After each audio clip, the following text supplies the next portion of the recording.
Imaginez-vous dans une situation où chaque fibre de votre être semble résister à l'idée de faire quoi que ce soit. Ces jours-là, ils arrivent, sans prévenir, et peu importe votre état d'esprit. Vous savez, ces moments où une voix douce et tentatrice murmure dans votre esprit, vous suggérant de simplement vous laisser aller, de prendre une journée de repos, de ne pas vous pousser trop fort. Cette voix, c'est celle de la facilité, celle qui veut vous dorloter, vous envelopper dans un cocon de confort, vous dire que vous méritez une pause. Mais au milieu de ce murmure apaisant, il y a une autre voix, plus puissante, plus audacieuse. Elle ne pose pas de questions, elle vous met au défi. Elle vous demande: que pourriez-vous accomplir si vous vous engagiez pleinement? Que pourriez-vous devenir si vous adoptiez une discipline inébranlable dans votre vie? Cette voix, c'est celle de la résilience, celle qui vous pousse à repousser vos limites, à défier vos propres doutes et à embrasser la douleur comme un défi à relever. Lorsque vous entendez cette voix, écoutez-la.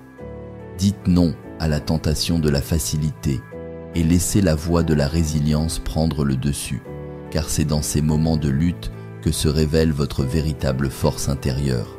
C'est là que vous découvrez si vos objectifs sont réellement les vôtres, si vous êtes prêt à vous battre pour eux, peu importe les obstacles. Imaginez-vous dans une arène, prêt à affronter vos propres démons. Vous savez que vous êtes malade, que vous luttez contre d'autres champions, mais vous ne reculez pas. Au contraire, vous vous regardez dans le miroir, vous fixez votre propre regard et vous vous dites: aujourd'hui, je vais dominer. Aujourd'hui, je serai meilleur que jamais. C'est ça, la force mentale. C'est la capacité à résister, à surmonter les doutes, les peurs, les circonstances qui feraient flancher la plupart des gens. C'est ce qui distingue ceux qui réussissent de ceux qui abandonnent. Les champions ne s'arrêtent pas quand ils sont fatigués, quand tout semble perdu. C'est là qu'ils redoublent d'efforts, qu'ils trouvent une énergie insoupçonnée, qu'ils reprennent le contrôle de leur destin. Vous devez comprendre que votre esprit est votre bien le plus précieux. C'est lui qui vous guide, qui vous motive, qui vous permet de surmonter les épreuves. Peu importe ce qui se passe autour de vous, vous devez garder le contrôle. Vous devez vous demander: pourquoi vous battez-vous? Quel est votre héritage? Qu'allez-vous laisser derrière vous? Les champions ne se contentent pas de parler, ils agissent. Ils s'entraînent comme des champions, ils pensent comme des champions, ils vivent comme des champions. Ils continuent à avancer, même quand tout semble perdu, même quand la tempête fait rage. Parce que c'est dans l'adversité que se révèle leur véritable force. Alors, la prochaine fois que vous vous sentirez tenté de baisser les bras, rappelez-vous, c'est dans les moments les plus sombres que se cachent les plus grandes opportunités. C'est là que vous pouvez vraiment briller, si vous avez le courage de continuer.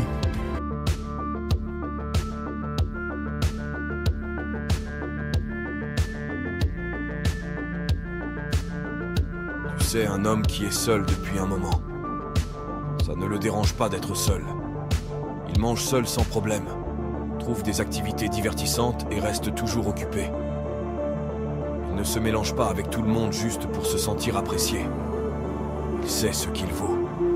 Il est fort, mais il a traversé des moments difficiles qui l'ont rendu encore plus fort. Il ne souhaite à personne ce qu'il a vécu, mais il sait que sans ces épreuves, il ne serait pas la personne qu'il est aujourd'hui. Pourquoi il connaît sa valeur. Beaucoup d'hommes auraient pu être vaincus par les défis qu'il a affrontés. Pas lui. Il a persévéré. Cet homme se construit depuis des années. Personne ne lui dira qui il est, comment vivre sa vie. Il sait ce qu'il est, où il va. Quiconque doute de lui aura tort. Quiconque se met en travers de son chemin sera écarté. Même s'il a réussi par lui-même jusqu'ici, il cherche toujours quelqu'un qui puisse être un atout dans sa vie. Quelqu'un qui soit à la hauteur de son énergie, qui construise un avenir avec lui. Le problème, c'est que trouver quelqu'un comme ça est plus facile à dire qu'à faire de nos jours.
La vie, c'est 10%. Ce qui t'arrive est 90%. Comment tu y réagis?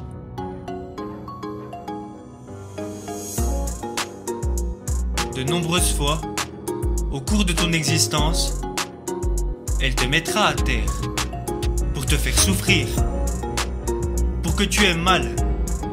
Elle te mettra à terre pour te tester, pour voir si tu as la force de rebondir, pour voir si tu as la force de te relever. Rien ne te sera donné dans ce monde. Pour aller chercher ce que tu mérites, il faudra te battre. T'as permis à des gens de venir te gueuler à la figure et te dire que t'étais nul. Puis quand ça a été trop dur, tu t'es trouvé un responsable, une ombre qui t'empêchait d'éclore. Je vais te dire un truc que tu sais déjà. Le soleil, les arcs-en-ciel, c'est pas le monde. Il y a de vraies tempêtes, de lourdes épreuves, aussi grand et fort que tu sois, la vie te mettra à genoux et te laissera comme ça en permanence si tu la laisses faire. Toi, moi, n'importe qui, personne ne frappe aussi fort que la vie.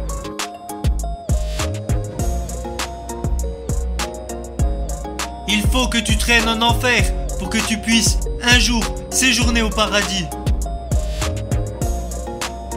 Certaines personnes, pas forcément plus intelligentes que toi, réalisent de plus grandes choses que toi, tout simplement car elles ont décidé de croire en elles. Si tu veux avoir ce que tu désires, il faudra te battre, jour et nuit, à chaque seconde de ton existence. Ce monde n'est pas pour les faibles et tu n'es pas un faible. Je le sais, je le vois dans ton regard. Merci de nous avoir suivis sur Débrief Foot. Restez connectés pour plus d'actualités et d'analyses sur les événements marquants dans l'univers du foot. N'oubliez pas de liker, de vous abonner et de partager cette vidéo pour ne rien manquer de nos prochaines vidéos. Merci et à très bientôt.